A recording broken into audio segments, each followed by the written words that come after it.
In this flipped classroom presentation, students will learn about management and the role that a manager plays for a business.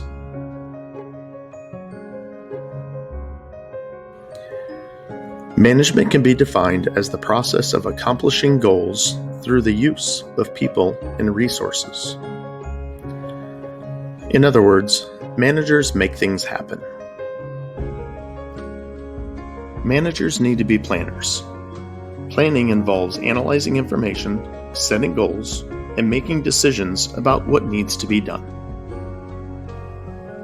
Managers need to be organized. They need to be able to identify and arrange work and resources needed to achieve the goals that have been set by themselves or others. Managers are responsible for their staff. Staffing includes all of the activities involved in obtaining, preparing, and compensating the people who work for a business. Managers need to be able to implement the work that needs to be done. This refers to directing and leading people to accomplish the goals of the organization.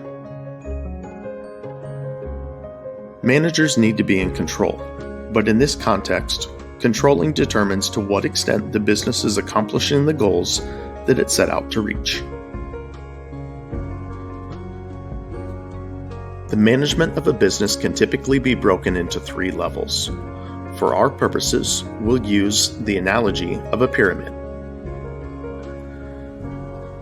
The top level of business managers are typically called executives. They're responsible for the overall direction and success of the organization. Common titles for executives include Chief Executive Officer, Chief Financial Officer, Chief Operations Officer, President, and Vice President, to name a few. The second level of management are middle managers. These are specialists within a specific operational area. Common titles for middle managers include, but are not limited to, marketing managers, human resource managers, financial managers, or customer service managers. The third level of management for most businesses are supervisors. They're tasked with day-to-day work and the implementation of plans from executives and middle managers. Supervisors work with both full-time and part-time employees and monitor activities and results, evaluate quality of work, and make sure that resources are used wisely at the local level.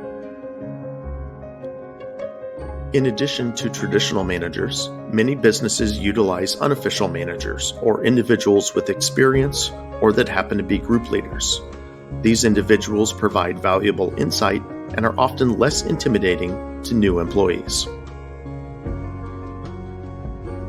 The following management styles are used by individuals to help determine how to motivate and work with employees. Managers rarely use one management style with all employees. They communicate in different ways based on the experience and needs of the individuals working there.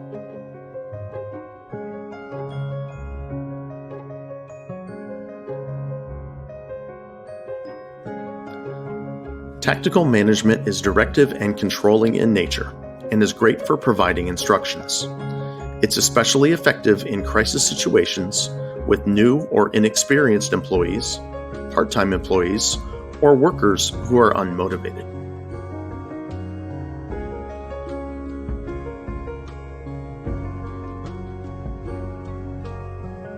Strategic management is more collaborative and welcoming in nature. It encourages input from others.